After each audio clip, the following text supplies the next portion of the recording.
Good morning, my name's Tom, and today I'm going to discuss building a fire using, an emergency fire kit that I showed on one of my prep videos for disasters.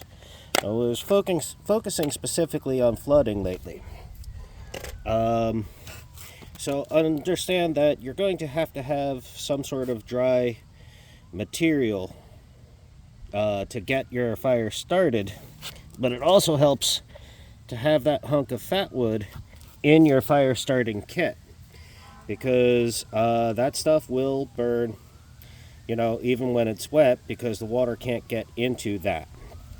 Now, here I have a whole bunch of shredded birch bark. I just found it peeling off of a tree. It has plenty of oils in it, and you can shred it fairly rapidly just by doing that over and over for just a minute or two.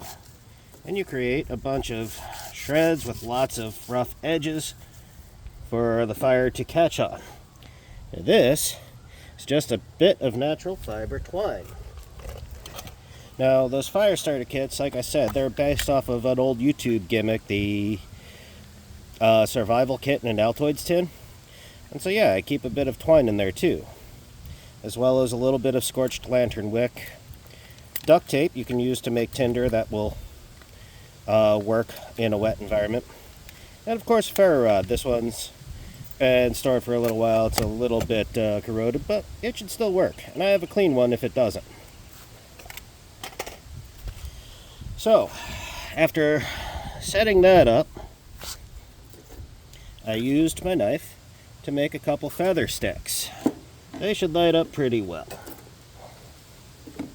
And I've got, we'll call them matches, because that's what a match originally was. Thin little strips of wood that would burn easily.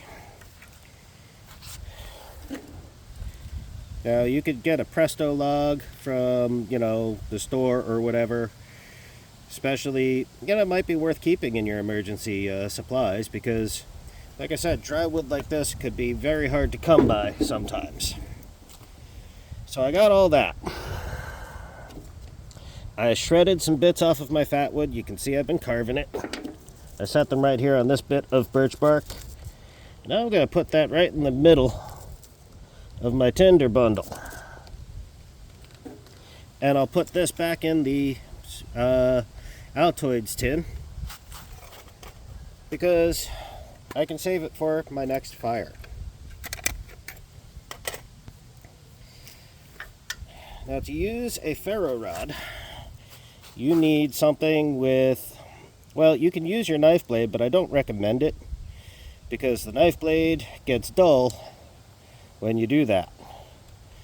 But a lot of multi-tools, the back spine of the saw has a nice 90-degree edge on it, which will let you throw sparks. And you'll notice when you see people using the big ferro rods that they're pushing the spine of their blade away from themselves. But this is just a small survival kit.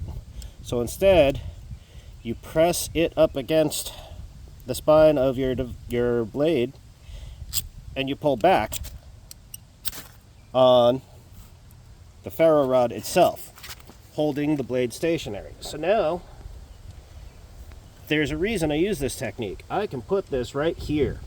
Now I'm guaranteed to throw my spark right at the fat wood. And look how quickly I just got a flame. One shot. The fat wood and the cordage will burn.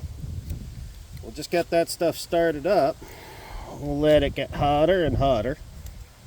And there you go.